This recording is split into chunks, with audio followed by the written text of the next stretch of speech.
Hey YouTube, Nick the Smoking Irishman here, and I am getting ready to do my Today in History show for you.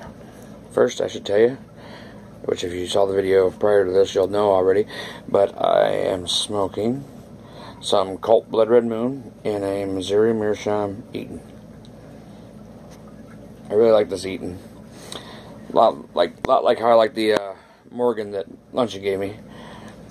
It's real quick smoke, and keeps lit pretty well. You only have lit. I've never had. You only have lit every so often. So, and of course, Colt Blood Red Moon, as Ozark Hillbilly 71 calls it, Jay Dagner's curse. So, let's get into it. So, this is Today in History for July 1st. So on this day, July 1st, in 1863, the Battle of Gettysburg began.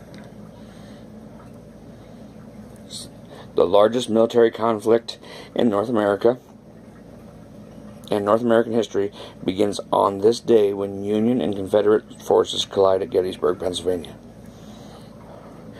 This epic battle lasted 3 days and resulted in a retreat to Virginia by Robert E. Lee and his army.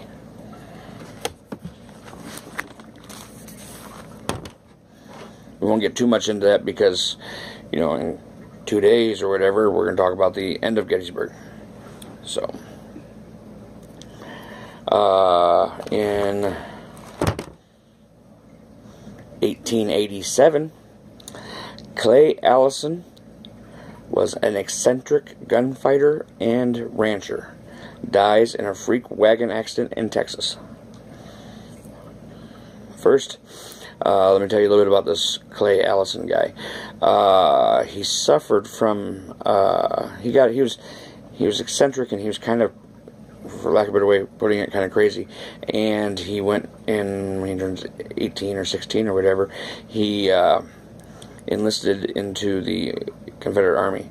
He got a medical discharge for what was called back then being partly epileptic and partly manic, which I think was probably caused by a head injury when he was younger.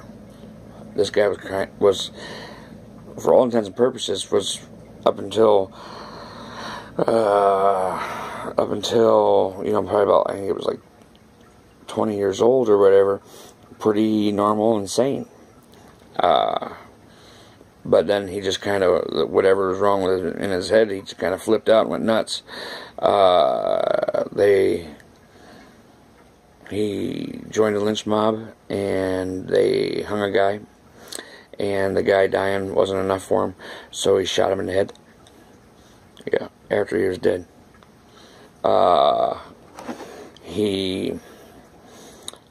They had another lynch mob, they hung the guy, and that again wasn't enough for him, so he tied him to a wagon and horses and dragged him through town until there was, just a mutilated pile left.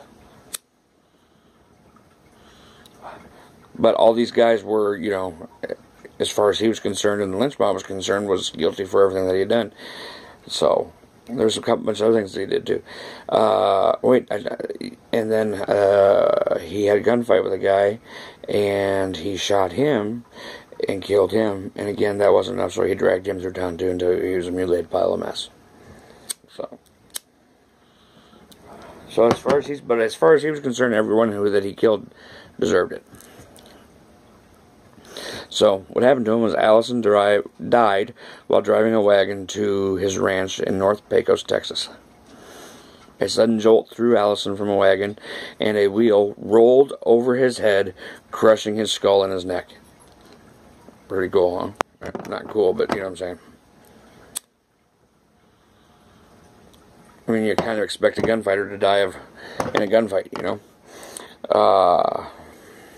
In 1975, Allison's remains were moved to downtown Pecos, where a granite headstone made the questionable assertion that he was the gentleman gunfighter who never killed a man that didn't need killing. So, I guess if you ever heard of Gentleman Gunfighter, you've heard of Clay Allison.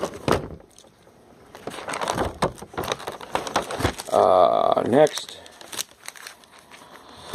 in 1979, the Sony Walkman goes on sale. That, at least to me as an 80s kid, is like the most amazing thing ever. I mean, we eventually moved on to Discman, and now we have iPods, and Sony Walkman's still around, but it's an MP3 player. First Sony Walkman goes on sale. The transistor radio was a technological marvel that put music literally into the consumer's hands in the mid-1950s. It was cheap, it was reliable, and it was portable, but it could never come close to the sound quality as playing a record. It was, however, the only thing available to on-the-go music lovers, until Sony sparked a revolution with the introduction of the first personal stereo cassette player. For some of you people who are younger than, I don't know, maybe 20, go ask your dad, your parents, what a cassette is. Cassette player. The Walkman went on sale for the first time today in 1979.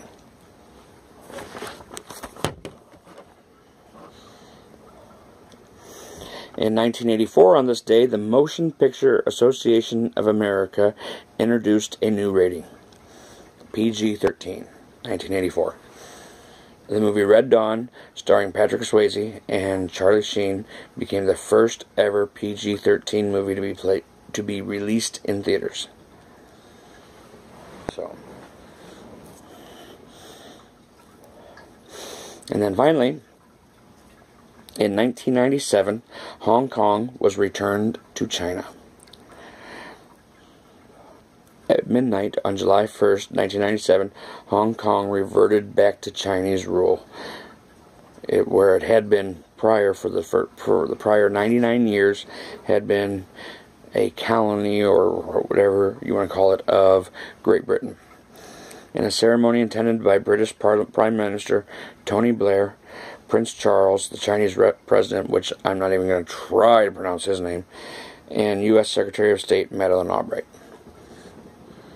was overall peaceful, with a few protesters who didn't think they should go back to being ruled by China.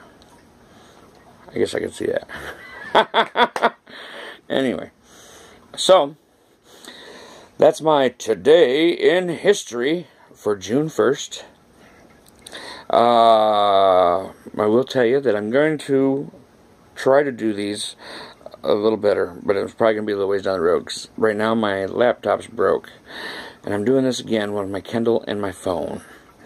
But I do have one of those 2-in-1 tablet things, so I'm going to see if I can do it on there. I got a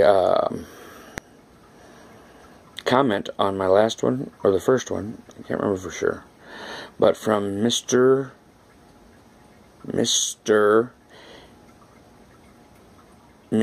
E. It's kind of a handful. I'm not trying to make fun, but it's kind of hard to remember and make sure that I'm saying it correctly.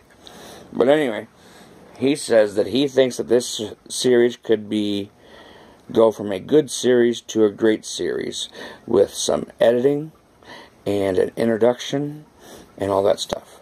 And Swamp Piper asked me last night, if I thought that I needed some like sound effects. And I think I do, but the problem is I don't know if I can do that with editing it on my phone, and I know I can't do it on my Kindle, so I gotta see if this 2-in-1 laptop thing is gonna work. If it doesn't, slowly but surely we'll get this worked out, and it'll be what you guys expect.